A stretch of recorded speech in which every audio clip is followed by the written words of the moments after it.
Boa noite a todos, sejam todos bem-vindos ao Gotas de Luz. Mais uma noite, né? Pedimos licença para entrar na casa de cada um de vocês com muita paz, com muito carinho e com muito amor. Antes do início da reunião, nós vamos fazer a leitura do livro Respostas da Vida, pelo Espírito André Luiz, Psicografia Francisco Canto Xavier. É o capítulo 27. A lição chama Pacificar. Não perturbe, tranquilize.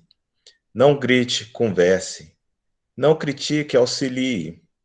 Não acuse, ampare. Não se irrite, sorria. Não fira, balsamize. Não se queixe, compreenda. Não condene, abençoa. Não exija, sirva. Não destrua, edifique. Recorde, a humanidade é uma coleção de grupos e a paz do grupo de corações que pertencemos começa entre nós. Bom, gente, o tema de hoje é decisão. Quem vai falar para a gente é a Carolina e o Brasil vai fazer a prece inicial para a gente. Brasil, fica à vontade, por favor.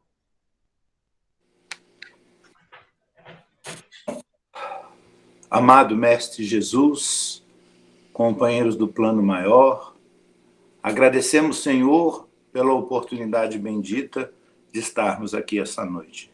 Permita, Senhor, que entremos no lar de cada um aqui presente e que esses lares sejam abençoados com as palavras que serão faladas hoje. Que Jesus, nosso Divino Mestre, leve as nossas vibrações para todos aqueles que têm sofrido nesses momentos de pandemia, né, onde muitas pessoas têm sofrido tanto. Né? Gostaríamos de agradecer por aqueles que têm se recuperado, como o nosso colega Elson, lá do Joana d'Arc, né, que é uma casa espírita aqui no Santo Inês, o Luiz Gebreche, que se recuperou também, graças a Deus, que é lá do Centro Espírita Camilo Chaves, e assim como muitos que estão se recuperando, e as nossas vibrações para aqueles que o fim foi o que a gente não queria, né? Que seria o desenlace, mas que seja segundo a sua vontade, ó Pai. Assim seja, graças a Deus. Que assim seja. Muito obrigado, Brasil, pela prece inicial. Lembrando a todos que essa reunião está sendo gravada, tá? Futuramente ela pode ser publicada no YouTube, já fazendo a propaganda. Quem tiver interesse, entra lá no canal do YouTube, Gotas de Luz BH, só colocar no Google ou na pesquisa do YouTube que vai aparecer. E caso alguém tenha alguma vontade de fazer alguma pergunta, pode fazer pelo chat ou então desabilitar o microfone e perguntar a Carolina. Como eu falei, o tema de hoje é decisão e quem vai falar para a gente é a Carol. Fica à vontade, Carolina.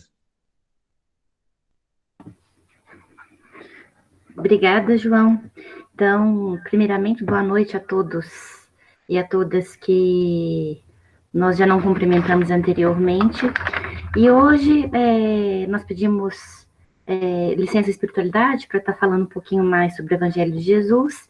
E nos foi passado o tema decisão, que foi baseado no livro Opinião Espírita, Psicografia do Chico, editado pelo Valdo Vieira e pelo Emmanuel.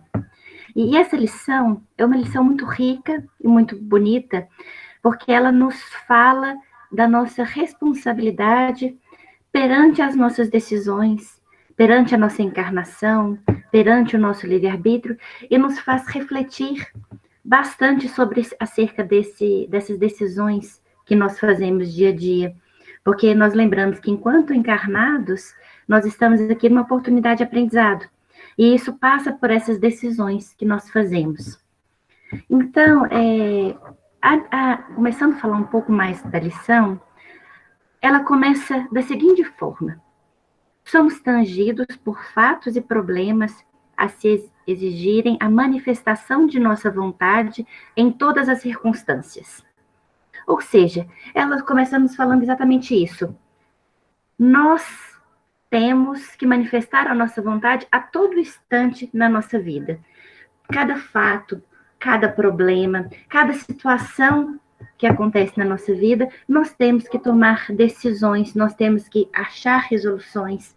Assim que nós acordamos, nós tomamos a decisão se nós vamos acordar muitas vezes bem-humorado ou se nós já vamos acordar com o pé esquerdo, vamos acordar mal-humorado.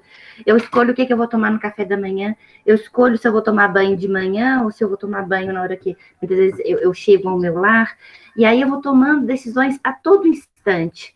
Eu tomo decisão quando eu passo por alguém na minha casa, inicialmente, se eu dou ou não dou bom dia para essa pessoa, né? E essas decisões, elas vão formando o conjunto de situações da minha encarnação, das minhas escolhas da nossa encarnação, desde as menores até as maiores.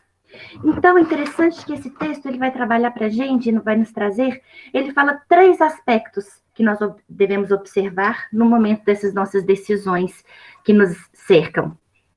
Primeiro, ele nos coloca que a decisão é necessidade permanente. Por que necessidade? Porque sem ela, nós nos estagnamos, nós não crescemos e nós não aprendemos. Então, ela é necessária na nossa vida. Ele coloca que ela não pode ser multipartidária, porque a partir do momento que nós tomamos uma decisão, nós escolhemos um caminho que estamos traçando naquele momento. E nós não conseguimos traçar 2 caminhos ao mesmo tempo.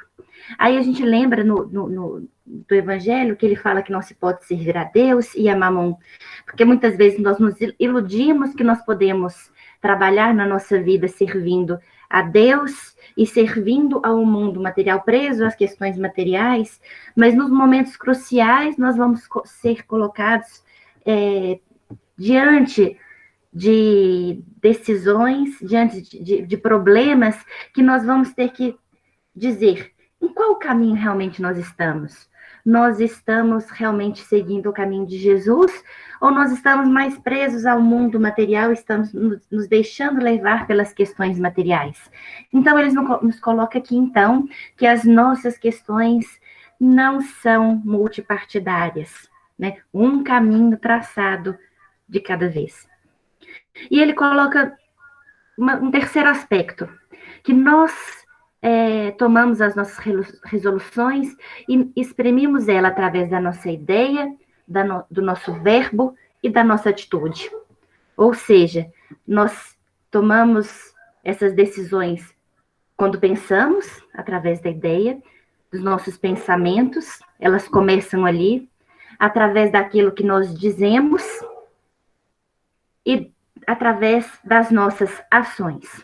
E através desses três aspectos, nós vamos trabalhar hoje e a reflexão que nos traz no livro. E ele coloca também, então, se nós podemos optar por um só caminho de cada vez, nós vamos lembrar da frase do Chico. Porque Chico dizia que Deus nos concede a cada dia uma página de vida nova no livro do tempo. Aquilo que colocamos nela vai correr por nossa conta. E aí ele nos chama responsabilidade, porque ele fala que não corre por conta do meu companheiro, do meu filho, do meu esposo, da minha esposa, dos meus pais. Cada decisão que nós tomamos é por nossa conta.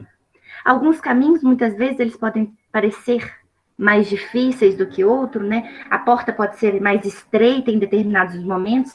Em alguns momentos ela se estreita, parece que um pouco mais, mas nós sempre temos o poder dessa escolha. Porque muitas vezes nós não podemos, dependendo da atitude, nós não podemos, às vezes, exacerbar essa decisão através da nossa atitude. Às vezes nós somos impedidos de colocar, de falar aquilo, mas nós lembramos que o aspecto fundamental das nossas decisões começa no nosso pensamento. E no nosso pensamento, só cabe a nós decidir o que pensamos.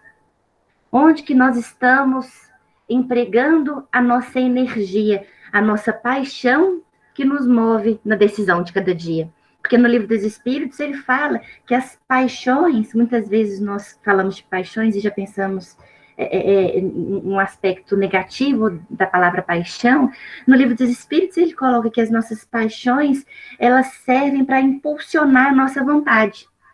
A questão é, o que está direcionando essa minha vontade? Porque a paixão, ela surge de um ímpeto que ela precisa ser alimentada, né? Muitas vezes nós temos a questão dos desejos, mas através da energia que nós colocamos, que nós vamos delimitar realmente onde nós vamos aplicar essa nossa vontade, para que lado que ela está. E aí nós vamos lá no Céu e Inferno, na segunda parte, a gente muitas vezes esquece do livro de Céu e Inferno na hora que a gente fala da codificação e pouco estuda. Na primeira parte, ele fala das questões dos gozos futuros, dos gozos terrenos, das questões do céu e do inferno. Mas na segunda parte, ele vai trazer comunicações analisadas por Kardec, as comunicações que eles tinham feito com espíritos durante o processo da codificação que ele organizou, e é feita uma análise dessas comunicações que nos trazem exemplos de espíritos que desencarnaram em diferentes etapas da evolução. Alguns eles falam dos espíritos sofredores, outras eles trazem comunicações de espíritos felizes, de espíritos suicidas. E nós, nesse momento, trazemos uma comunicação que ele fala no capítulo 7 da segunda parte, que são de espíritos endurecidos, que endureceram seus corações durante o tempo. E aí, essa comunicação, ele chama comunicação de um espírito aborrecido. E é interessante que esse espírito aborrecido, a gente pode dizer também que ele é um caso de um espírito que sofreu a paralisação da sua vontade. Como se deu isso? A espiritualidade faz perguntas a esse espírito que se manifestou, e aí a espiritualidade nos fala que esse espírito que estava se comunicando era um espírito que tinha como perspectiva da vida um tédio sem fim. E aí, muitas vezes, esses espíritos, o próprio trabalho intelectual, o pensar, o conversar, o estudar, já é algo que fatiga esse tipo de espírito. Que ele é um tipo de espírito que ele é ocioso no mundo espiritual, assim como foi aqui quando encarnado. E os espíritos, então, perguntam. Esse foi um espírito que apresentou-se espontaneamente nas reuniões ao médium, pedindo preces para ele. E aí o pessoal da reunião pergunta para ele, o que vos levou a pedir prece? E aí esse espírito nos coloca, estou farto de vagar sem objetivos. E eles então perguntam, estais há muito tempo em tal situação?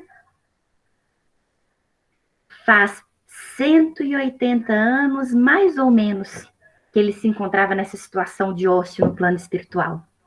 O que fizeste então na Terra? Indagam os encarnados. Nada de bom. E aí eles então ficam intrigados com isso e continuam perguntando para saber o que levou esse espírito a essa situação. Qual foi a vossa posição entre os espíritos? Né? E ele coloca, estou entre os entediados. Mas isso não forma categoria. Então ele nos responde, entre nós, tudo forma categoria. Porque a gente lembra que, na verdade, os espíritos se reúnem com espíritos afins. Então, de acordo com as suas afinidades. E ele vê essa característica, né, para se juntar a outros espíritos no plano espiritual. E ele coloca, cada sensação encontra seus semelhantes ou suas simpatias que se reúnem. E aí ele continua nessa conversa com os encarnados nessa reunião, e aí ele vai explicando que ele passou de encarnação em encarnação, na última encarnação ele não tinha muito o que fazer, né? Ele tinha esse tédio que paralisava a sua vontade, né? Na sua vida enquanto encarnado, ele seguia nessa vontade de não fazer nada, então nada lhe dava prazer, nada lhe dava tristeza, mas ele também nos explica durante a comunicação que a falta de felicidade por si só era a dor que ele possuía. porque como ele não tinha aquela vontade de fazer o bem, porque nem a vontade de fazer o bem, vontade de ver alguém, vontade de conversar, ele tinha. E ele caiu num ciclo vicioso que fez com que ele fosse, digamos assim, caracterizado como um espírito simplesmente aborrecido. E a espiritualidade, depois na análise, ela nos fala a perspectiva desse espírito. Ele tinha um tédio sem fim. A maior parte das vezes, esses tipos de espíritos dessa categoria buscam a vida terrestre apenas como um passatempo da monotonia que ele via na vida espiritual. E assim acontece quando eles chegam aqui no plano encarnado. Eles frequentemente não têm resolução para nada, muito menos definida para o bem, mas nem tão pouco definida para o mal. Mas nós sabemos que a ausência dessa vontade de fazer o bem, desse fazer o bem por si só, já representava para ele uma dor e já era um sofrimento muito grande desse espírito. E aí, então, eles eram obrigados, esses espíritos, a recomeçarem sucessivamente, até atingirem a compreensão do verdadeiro progresso.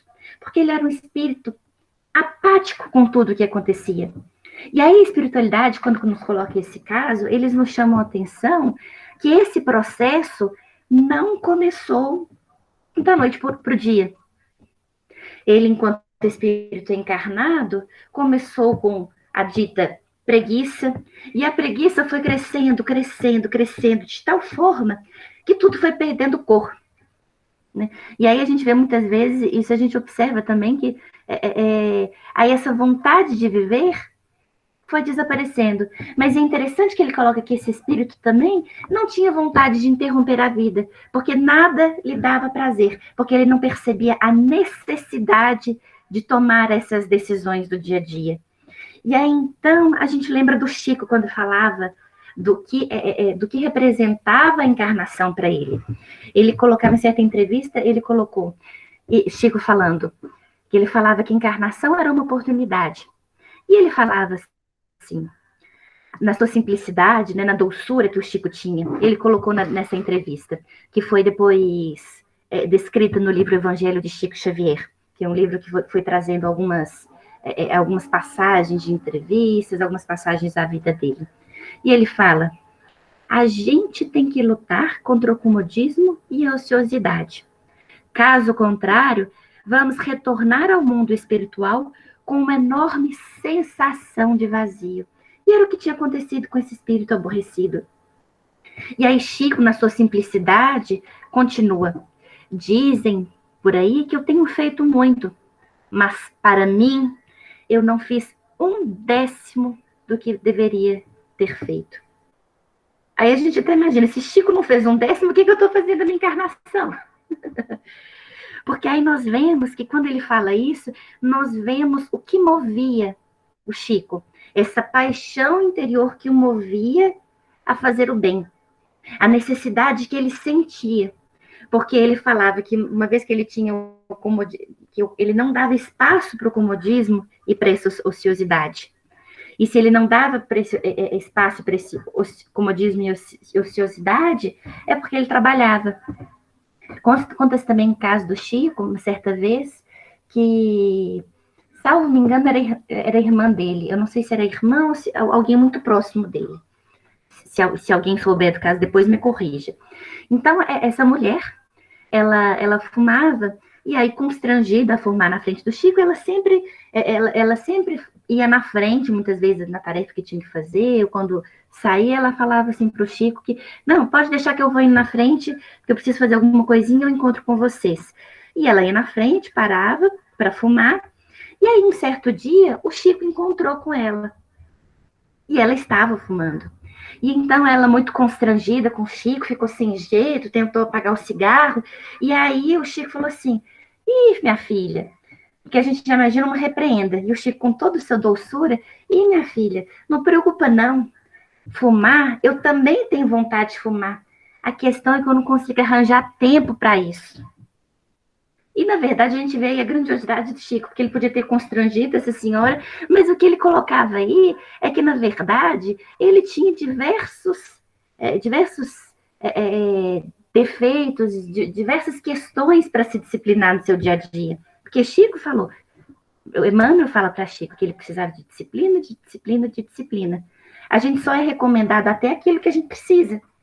Então, o Chico, ele trabalhava dentro da sua disciplina.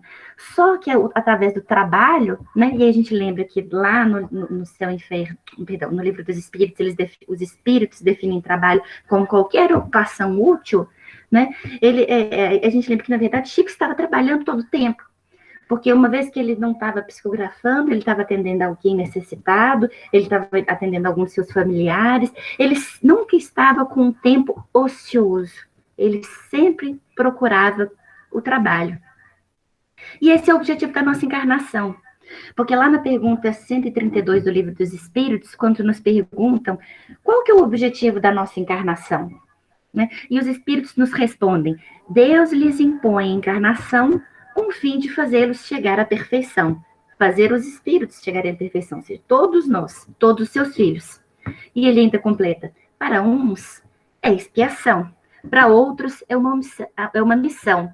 Mas independente do objetivo da encarnação, se eu estou vindo aqui através de uma missão maior ou menor, se eu estou espiando as minhas faltas do passado porque eu preciso recuperar a dor que eu causei no outro, através da expiação, desse processo de expiação, eu estou fazendo isso para alcançar a minha perfeição. E a encarnação é a oportunidade por isso. E aí a questão é, dessas minhas decisões, quais decisões eu estou tomando na minha encarnação? Porque cada momento nós fazemos uma decisão. Para onde eu estou indo? Né? Porque nós sabemos que nós temos que chegar à perfeição. E lá no início a gente conversou que a gente traça um caminho de cada vez. A gente vai tentando um caminho de cada vez. Qual o caminho que eu estou percorrendo? Porque eu preciso estar ciente do caminho que eu estou percorrendo. Né? Essa minha decisão, ela necessita de ser consciente. E é por isso que a gente estuda aqui na doutrina espírita. Porque muitas vezes nós já sabemos aquilo que nós devemos fazer, mas nós precisamos ser lembrados dia a dia do que o Cristo nos colocou, para que nós possamos estar atentos e nos vigiar a cada uma das decisões que nós fazemos. Porque ele falou: buscai e acharei, pedi e obtereis. Mas o que eu estou pedindo? O que eu estou buscando? Então eu tenho que estar ciente dessa minha situação. E aí o irmão X, no livro Contos desta e da Outra Vida, ele nos fala ele fala que foi um episódio autêntico, né, verídico, que um certo orientador do mundo israelita enviou um discípulo que se notabilizara na interpretação dos profetas. E ele foi para determinada cidade, cujos habitantes se achavam chafurdados em vícios e enfermidades de todas as espécies, né? Com recomendação de prestar-lhes concurso e alívio. Então, esse discípulo foi a esta cidade. Né? E aí ele conta que correu um certo tempo. Né? E aí, depois disso, eles foram descobrir o que tinha acontecido através dessa missão. Passou um tempo e aí esse orientador foi questionar, né, para saber quais foram as interpelações que foram ouvidas nesse processo. E aí ele nos traz esse seguinte diálogo: Mestre, para dar exemplo de virtude, retirei-me para o campo onde todos sabem que existo. Ou seja, como que ele foi? Ele foi a essa cidade, ele avisou a todos nessa cidade que ele estava num campo próximo, né, que as pessoas sabiam que ele lá estava, e aí então, se eles tivessem alguma dificuldade, porque os que moravam naquela cidade, eles estavam enfundados em vícios e enfermidades, mas eles sabiam que poderiam ter o auxílio naquele missionário que ali tinha sido enviado. E aí, então, ele falou que ele foi para este campo próximo. E aí o mentor, então, interpelou: compreendo. A solidão é necessária para que o pensamento se reforce com a inspiração divina. Contudo, sem a ligação com essas criaturas humanas, é impraticável qualquer obra de auxílio. E aí eles continuaram: para não errar, vivo eu completo mutismo no fervor da oração. Então ele se mantinha sempre orando para que ele não se perdesse. Medida essencialmente importante, sim, Mas ainda que tenhamos de aprender em duras experiências, é preciso falar para que o bem seja feito. Então, tudo bem. Então, ele continuou.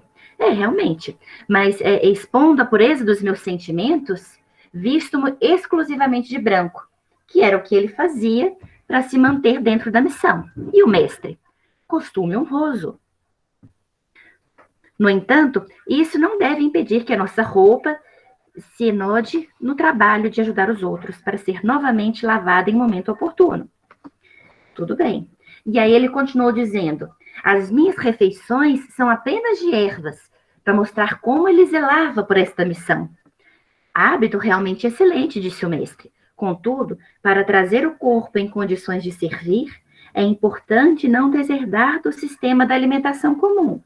Embora seja nossa obrigação garantir a simplicidade e fugir aos desregramentos, sempre buscando equilíbrio, né, alertava o mestre, usando a carne, o leite, os ovos, as folhas, e aí ele foi explicando a alimentação, realmente muito, muito bom. E ainda, aquele que foi enviado à missão, continuou: eu durmo sem qualquer agasalho, fustigando as tendências inferiores, ou seja, louvável propósito, interpelou o mestre, mas na preservação da saúde orgânica, é justo repousar nos moldes em que os outros descansam, a fim de que a vida no corpo nos ofereça maior rendimento para o melhor. E o jovem continuou: faço, porém, muito mais além disso. Eu tenho o leito enriçado de pregos, castigando a volúpia da carne. Nobre intento, falou o mestre, sem dúvida. Entretanto, lembremos que vale mais combater a nós mesmos na prestação de serviço ao próximo, para que as nossas lutas não sejam vãs. Silenciando, o pupilo indagou o chefe: e a tarefa de que te incumbiste? Replicou então aquele que havia sido incumbido da tarefa: mestre, sinceramente, devo dizer que os cuidados na apresentação dessas virtudes me tomaram todo o meu tempo. Nisso, belo cavalo de alvo pelo entrou no átrio da casa, conduzindo o pobre ferido, cujas últimas energias o deserto esgotara para chegar até ali. O velho orientador, então, comandou as providências iniciais de socorro e, trazendo o discípulo à frente do soberbo animal que escaldava o solo, falou com bondade: pois olha, meu filho, este cavalo igualmente mora no retiro da natureza, não se expressa em linguagem humana, veste-se todo em cabelo cor de neve, come apenas a erva que brota do chão, dorme ao relento, é calçado de cravos perfurantes e não passa de um cavalo. Mas mesmo assim, é o companheiro dos viajantes fatigados, e ainda agora acaba de arrebatar um mercador prestimoso à sepultura de areia.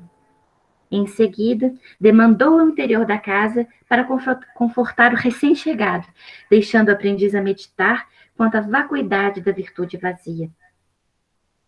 E aí a gente lembra da frase de Paulo que falava: fora da caridade não há salvação. Porque é necessário que nós busquemos as virtudes, como ele havia dito, como o pupilo havia dito. Só que nós não podemos esquecer qual que é o intuito. Porque muitas vezes nós mais preocupamos no nosso mundo material com as formas do que com o conteúdo. Qual é o conteúdo dessas minhas decisões? E aí nisso nós precisamos refletir, então, qual que é o caminho que eu tenho buscado? Porque o caminho que eu tenho buscado depende da decisão íntima que eu tenho tomado a cada dia. O que eu tenho feito para me modificar? O que eu tenho feito para ser melhor do que ontem? O que eu tenho buscado para ajudar o meu semelhante? Dentro dessas indagações são: para onde estou indo? Porque nós precisamos estar conscientes disso. E aí a gente lembra, e ele nos coloca na lição que estamos trabalhando, que o progresso que nós galgamos, né, não só na encarnação presente, mas como todas as encarnações para chegar até Deus, é fruto unicamente das nossas escolhas. Mas nós sabemos que essas escolhas, nós temos liberdade para tomá-las, só que o progresso completo, ele constitui nosso objetivo. Só que nós só podemos conseguir este progresso além do nosso desenvolvimento, do nosso senso moral. do processo educacional, educação moral, educação íntima, perante os outros e perante nós mesmos. Quando aqui o pupilo nos falou da questão da alimentação, dos hábitos que ele tinha, ele estava muitas vezes pensando no desenvolvimento do senso moral perante ele mesmo, o que é devido. Só que ele tem que pensar não só perante ele mesmo, do teu corpo material, que é um instrumento que nós devemos cuidar, mas também do desenvolvimento íntimo. Porque o que ele estava fazendo para ser melhor do que no dia anterior? Será que o suplício que ele deitava nas camas de prego faria com que ele se sentisse mais desconfortável, mas auxiliaria alguma coisa para que ele pudesse amar o seu semelhante, reconhecer o seu semelhante como irmão? E essas são as indagações que esse texto do irmão X fala. Examinemos as nossas virtudes. Qual virtude que eu tenho buscado? E interessante que a cada vez que nós progredimos, nós temos um maior livre-arbítrio e nós temos maior responsabilidade perante as nossas escolhas, perante as nossas decisões de cada dia. Descartes já falava, um filósofo humano, né, já falava que age com mais liberdade quem compreende melhor as alternativas que precedem a sua escolha. Porque a partir do momento que eu sei quais são as nossas escolhas, eu tenho uma decisão consciente. Eu não vou só levado pela manada, eu sei para onde eu estou indo. Isso a gente está falando de uma filosofia humana. A gente tem que trazer esse conhecimento para dentro da doutrina espírita que nos é colocado. Sabendo que nós somos espíritos, que estamos no corpo material, mas somos espíritos que estamos num caminho evolutivo, que a vida verdadeira não é essa, que isso é um pequeno pedaço da nossa vida verdadeira, mas em que cada momento é imprescindível para a nossa evolução, o que nós temos feito? E aí é interessante que Leon Denis, no livro O Problema do Ser, do Destino e da Dor, ele vai definir livre-arbítrio de uma forma bem interessante. Lá no capítulo 22, ele fala que o livre-arbítrio é a expressão da personalidade da consciência. Porque o livre-arbítrio, as decisões que nós tomamos, lembra daquele tripé? Ideia, verbo e atitude?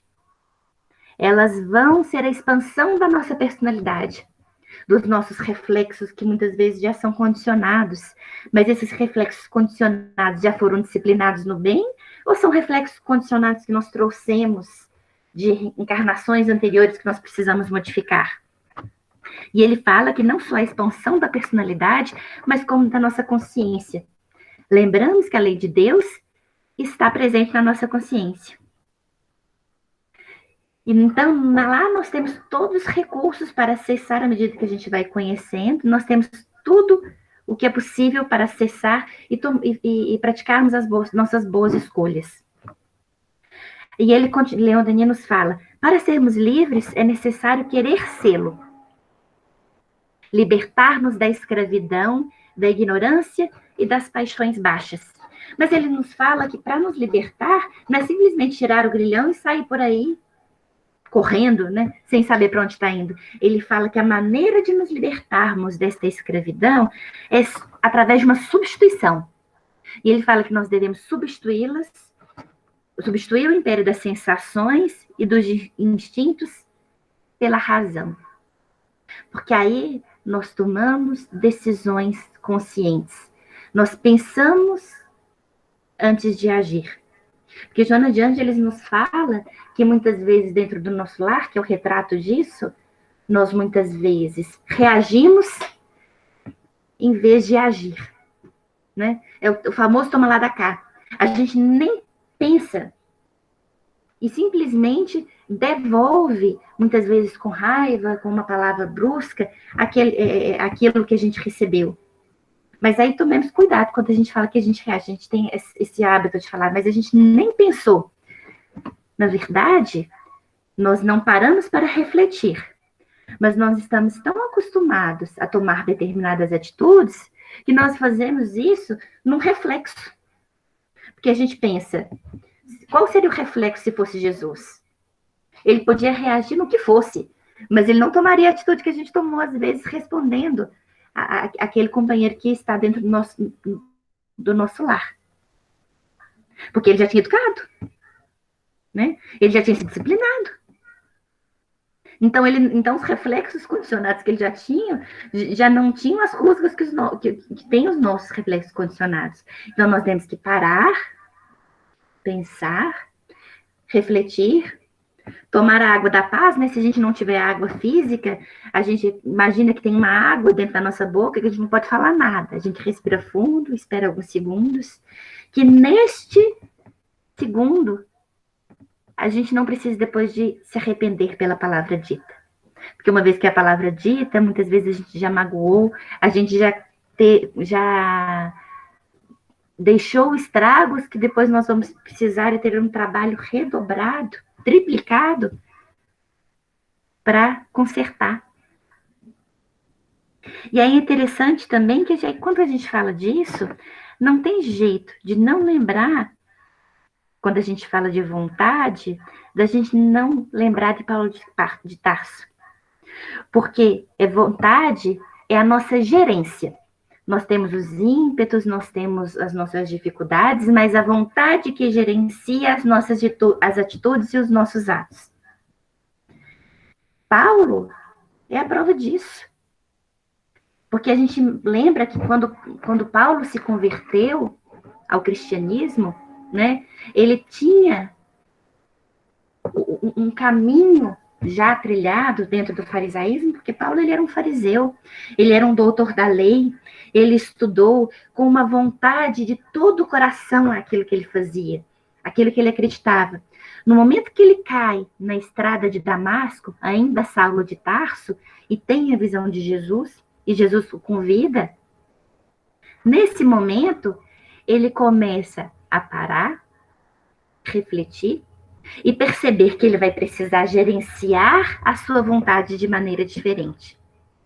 E aí, a partir disso, a gente fala assim, nesse momento, então, a gente teve o nascimento de Paulo de Tarso.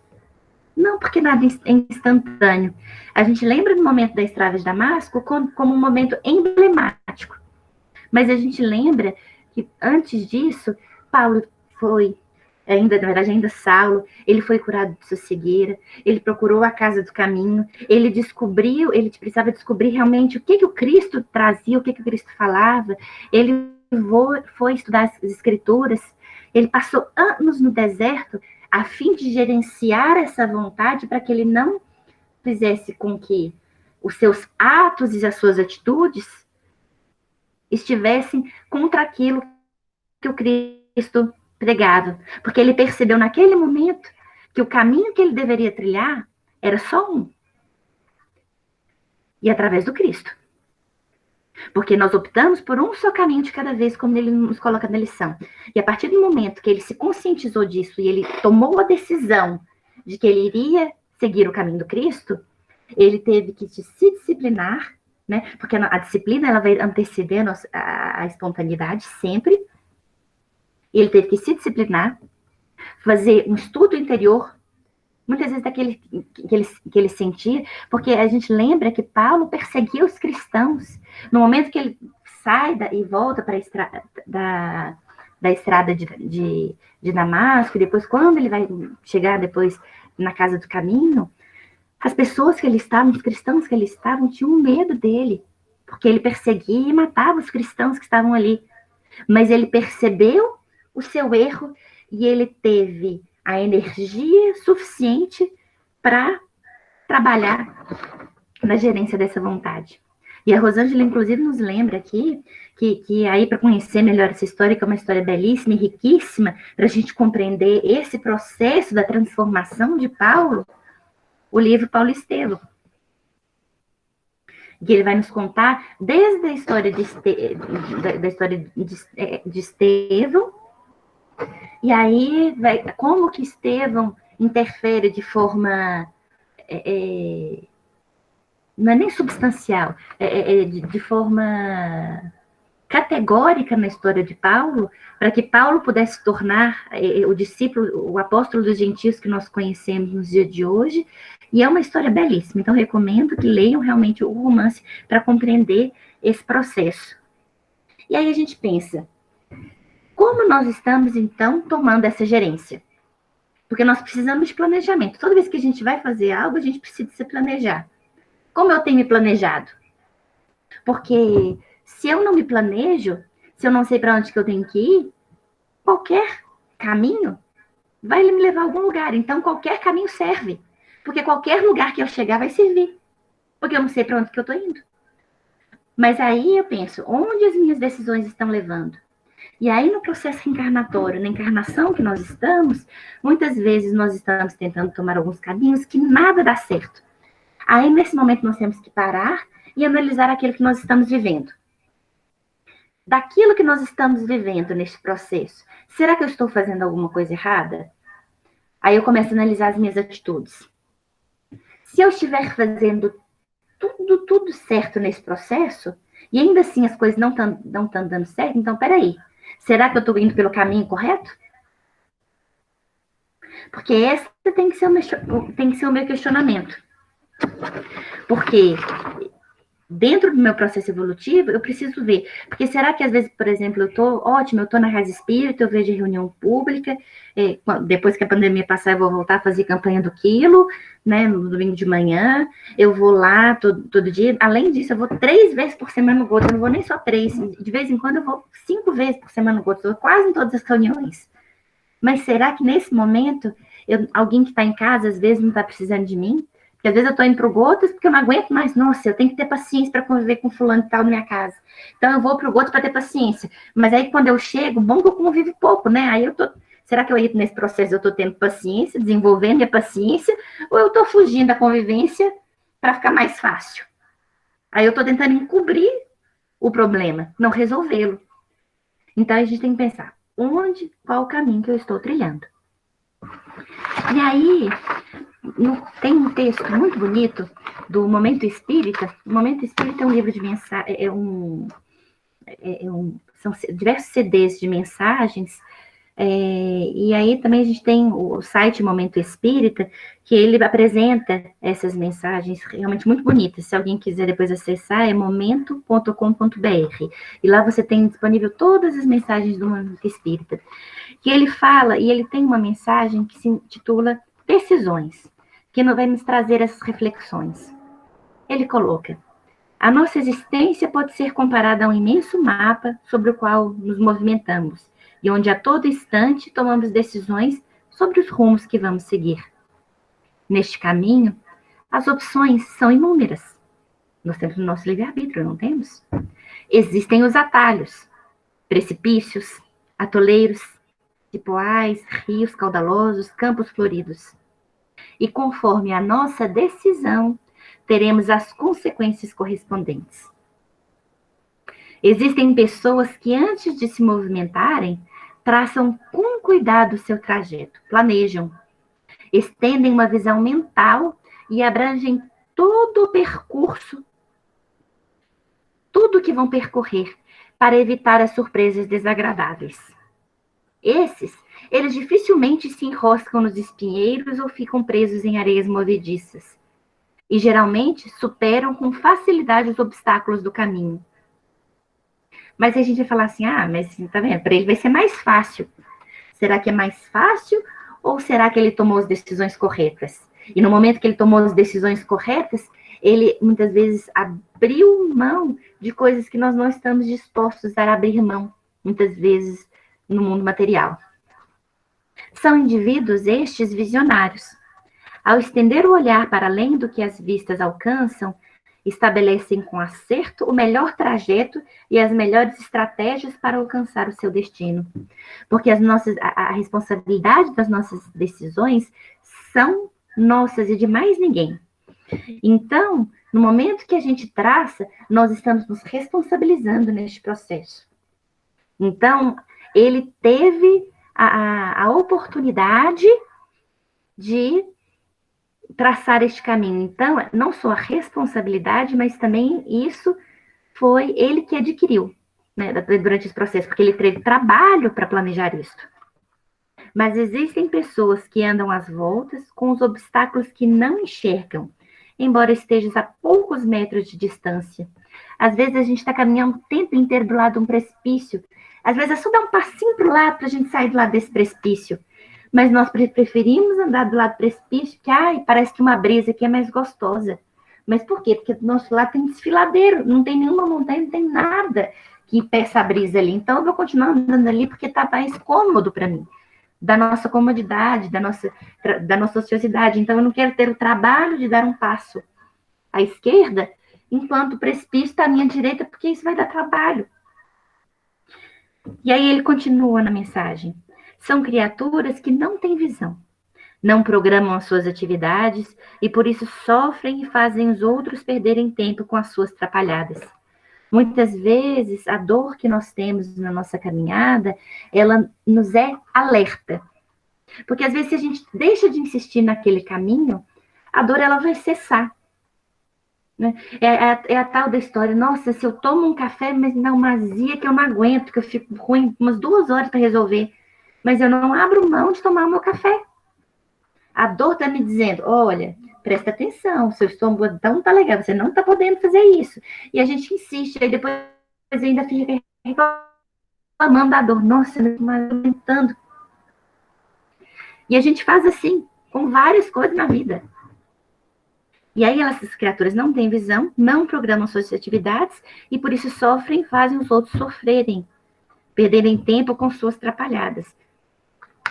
É a dona de casa que decide fazer um bolo e só depois que já está com as suas mãos na massa, vai verificar que faltam alguns ingredientes. Não se planejou. Ou às vezes não se concentrou. Porque às vezes ele vai, planeja, separa todos os ingredientes. Está com o fermento ali do lado. Mas se apressa demais no caminho, sem aprender aquilo que deve, e aí coloca o bolo no forno, pega, guarda o fermento e, nossa, quando o bolo fica pronto, fala assim, meu Deus, esqueci o fermento. E a gente faz isso diversas vezes. Se antes de começar, ele tivesse checado se dispunha dos ingredientes necessários, teria um sofrimento a menos. A falta de visão também causa estresse e problemas no trânsito. É o motorista que dirige como se estivesse no quintal de sua casa, né? Porque o motorista que corta é porque ele está atrasado. Ou seja, ele é mais importante do que todo mundo que está ali. Porque o atraso dele é mais importante, às vezes, do que o atraso do outro. Que, às vezes, teve imprevisto, também se atrasou, mas sabe que não é a vez dele. Esse motorista, ele não percebe os sinais de trânsito. Porque ele não percebe os semáforos, não percebe os pedestres e outros tantos motoristas que dependem de suas ações para tomar decisões. Porque a nossa decisão influencia na decisão do nosso próximo também. Esse tipo, ele causa sérios problemas, pois além de colocar a própria vida em risco, também é um perigo para os outros. Não usar a seta adequadamente, entrar na contramão, parar em local de proibido, e geralmente causa uma confusão e acidentes na via pública. E quando a gente fala do exemplo do motorista, é o que ele está dizendo é o seguinte, nós tomamos a decisão consciente de que não deveríamos tomar, mas muitas vezes o nosso orgulho e nosso egoísmo faz com que nós achemos que nós somos o centro do mundo e somos mais importantes do que os outros. Porque a minha dor é sempre maior do que a outra. É só reparar quando a gente começa a falar de doença. Quando a gente começa a falar de doença, nossa, sempre começa com, nossa, acredito que fulano de tal, aconteceu isso e isso com ele. A gente sempre tem alguém, um amigo, a gente já sofreu uma dor parecida, uma maior, ou a gente sofreu algo que realmente também nos doeu muito. É fato. As nossas dores, nós não estamos dizendo que as nossas dores são menos importantes. Porque muitas vezes nós sofremos e passamos por dores muito grandes na nossa vida, na nossa caminhada. Mas a questão é que as nossas dores são tão importantes quanto as dores do nosso irmão. Porque aquilo, naquele momento, porque às vezes é uma encravada, né? Mas às vezes naquele momento dói para o nosso irmão algo que não nos doeria uma unha encravada. Então a gente deve ter compaixão, a gente tem que ver a dor do outro, mas a gente tem que tomar cuidado, porque nós devemos nos vigiar E nessa vigilância nós temos que perceber se nós não estamos nos achando mais importante do outro e sem, a gente fala, sem nos perceber, passar em cima do outro. A gente fala assim, mas eu não prejudiquei o outro, eu só passei mais rápido, eu só passei ele pelo sinal, porque já estava amarelo, dei uma aceleradinha, mas a gente não sabe quais podem ser as consequências. Nós sabemos que estamos errados. Então, quanto mais conhecemos, maior a nossa responsabilidade perante esse jeitinho brasileiro que a gente dá. E ele continua. Pessoas assim são como toupeiras. Esses animaizinhos que cavam túneis sob o chão e não têm nenhuma noção para onde estão indo, pois são praticamente cegos.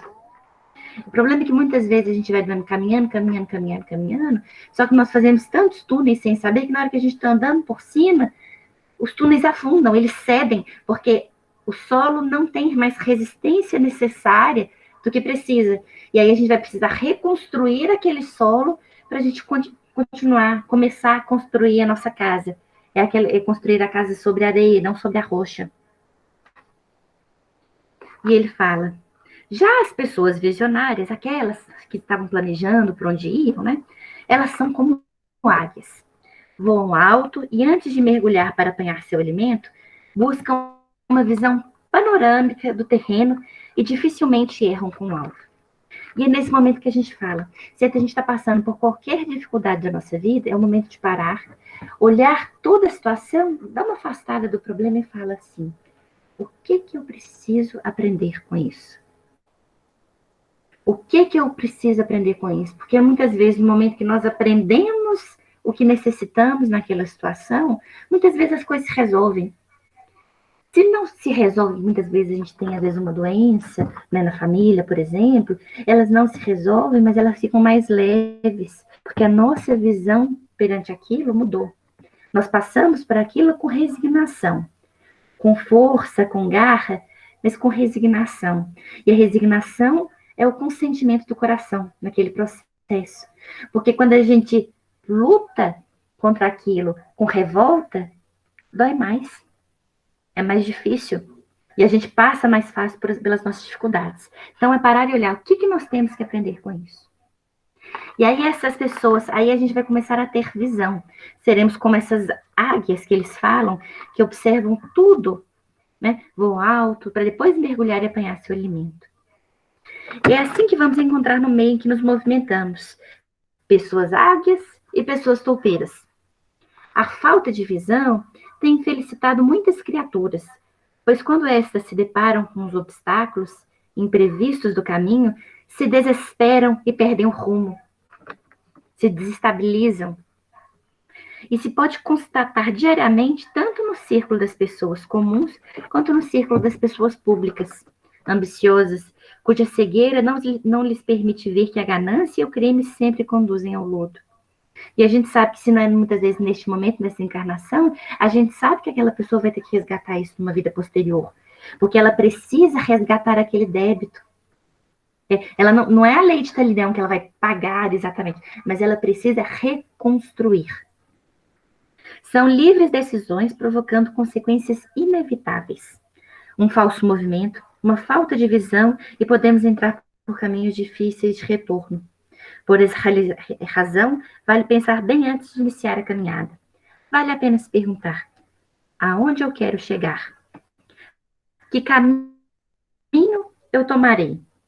O mais fácil ou o mais correto? Terei a meu favor os bons ventos da honestidade e da dignidade? Pense que as intenções são decisivas para as consequências. E como reclamar das consequências infelizes, senão de nós mesmos? Porque nós não demos a devida. Aí ele coloca, se você tem encontrado muitos obstáculos, se as suas ações resultam sempre em sofrimento para você ou para os que estão aos que rodeiam, vale a pena pensar um pouco mais antes de decidir. Por mais que a pressa tente fazer com que você decida sem planejar, detenha-se um instante. E lembre-se que a pressa não é boa conselheira, principalmente quando atropela. E muitas vezes nós nos atropelamos e ainda atropelamos aqueles que estão à nossa volta. Se a providência ela vai requerer urgência, menos apressada deve ser. perdão, se a providência requer urgência, menos apressada deve ser. Portanto, já que caminhar é a nossa rotina constante, dedicar um tempo para analisar o roteiro mais seguro é questão de sabedoria. Afinal, alguns minutos dedicados ao planejamento da rota podem evitar muito sofrimento e dissabores. Pense nisso e lembre-se de que o universo se mantém em harmonia porque tem a governá-lo um olhar soberanamente abrangente e infinitamente sábio. E aí, nesse processo, nós devemos pensar. A perfeição, então, ela é inevitável. Nós estamos galgando nesse caminho com uma perfeição, dentro das bênçãos divinas. Mas, se ela é o objetivo e ela é inevitável, o prazo para nosso burilamento vai depender apenas de nós mesmos, porque esse prazo vai depender dos caminhos que nós estamos planejando, ou não. Porque muitas vezes nós não sabemos o que nos espera o caminho, porque nós não estamos tendo olhos de ver e ouvidos de ouvir. Porque é interessante que esse texto que nós estamos trabalhando, ele é um texto que parte do trecho do Evangelho segundo o Espiritismo, capítulo 24, item 15, que tem como título Coragem da Fé. Nós temos que ter coragem e ter fé, porque nós devemos confiar em Deus através da fé. Mas a nossa fé tem que ser uma fé raciocinada, que vai nos dizer aonde que nós temos que ir. Mas também nós temos que ter coragem, porque nós temos que galgar dia a dia. E essa força interior que vai nos mover, nós temos que ter coragem de enfrentar a nós mesmos. Porque nós não temos que ser melhor e nos comparar ao outro, mas nós temos que ser melhor de nós mesmos. E muitas vezes olhar para dentro de nós e perceber aquilo que nós carregamos no nosso íntimo é um fato de coragem. É um ato de coragem. E esse ato de coragem que nós temos que ter quando decidimos. Porque quando a gente vai estudar esse caminho que nós vamos ter, que nós vamos trilhar, nós temos que fazer, como o Santo Agostinho nos propõe, do Conhece a Ti Mesmo, né, da questão 919 do Livro dos Espíritos, nós precisamos passar por esse processo de conhecimento íntimo para que nós possamos travar uma guerra íntima, uma guerra contra o nosso homem velho, trabalhar o nosso homem novo através dessa coragem e dessa fé. Porque se nós sabemos que Deus é infinitamente justo e infinitamente bom, Ele não nos dá nada que nós não conseguimos superar. O jugo é leve e o fardo é suave. Jesus nos garantiu isso. Ele nos disse isso. E com esse intento que nós temos que caminhar, planejando, sabendo onde nós devemos caminhar, mas com a certeza de que Deus está ao nosso lado, nos amparando sempre. E que nós temos a doutrina espírita como auxílio para esse nosso planejamento. Porque ela vai nos dar consistência para que nós possamos nos planejar melhor nessa encarnação, na caminhada terrena, para que nós, no dia que nós desencarnarmos, nós possamos desencarnar com a sensação de que eu fiz aquilo que eu pude, tudo aquilo que eu pude, e chegar no plano espiritual como completistas, que são aqueles espíritos que chegam no plano espiritual com o dever cumprido, né? Que ele cumpriu aquilo que lhe foi proposto na encarnação, para que nós possamos chegar assim no plano espiritual e possamos examinar tranquilamente na nossa encarnação, com a sensação do dever cumprido, e não com a sensação de que poderia ter feito melhor. Porque aí, na próxima encarnação, nós teremos uma nova oportunidade.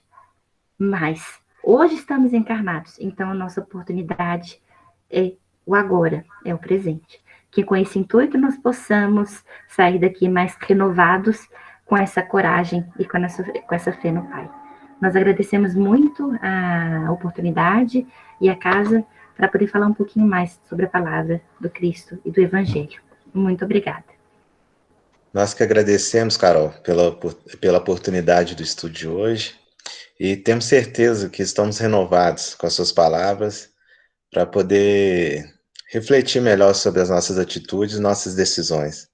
Tá ok? Um abraço de todos que estão assistindo nesse momento. Sinta-se abraçado por todos nós, Gotas de Luz. Obrigada. Ok? Bom, gente, para encerrar a nossa reunião de hoje, só passar alguns recados aqui. Lembrando que todo domingo às 19 horas a gente está presente aqui no Google Meet. E terças-feiras também, às 20 horas também a reunião está sendo feita no Google Meet. E às quintas-feiras a reunião está sendo no YouTube, ao vivo no YouTube. Então, quem tiver oportunidade de prestigiar a gente, mais uma vez eu peço, se inscreva no canal do Gotas, Gotas de Luz, gotasdeluz.org é o site, tá, gente? Então, o site do Gotas também, gotasdeluz.org.br. O canal do Gotas de Luz é só você entrar no YouTube, no lugar da pesquisa, você colocar Gotas de Luz BH, que você vai acessar o canal da nossa casa. Tá ok? E para encerrar, eu vou fazer a prece final de hoje. Agradecemos ao nosso Mestre Jesus a oportunidade de estarmos reunidos mais uma vez nessa noite, pelas palavras que foi ditas pela nossa expositora, que possa penetrar na nossa mente para que a gente possa cada vez mais refletir sobre as nossas decisões, sobre os nossos atos, e pedimos, ó Pai, que através dessa prece, que irradie os corações de cada um que está presente nesse momento assistindo essa palestra e seus familiares. E pedimos também que possamos cada vez mais mandar boas vibrações para todos aqueles que estão acamados nesse momento, que estão na linha de frente contra o Covid, os profissionais de saúde, de segurança, todos os envolvidos. Que o nosso Mestre Jesus possa intuir cada vez mais a mente deles e que possa proteger a sua saúde e os seus familiares. Que assim seja, graças a Deus. Gente, muito obrigado pelo estudo de hoje, dessa noite, por você estar aqui acessando mais uma vez a nossa palestra. E eu desejo a vocês uma boa semana. Fique com Deus. Tchau, tchau.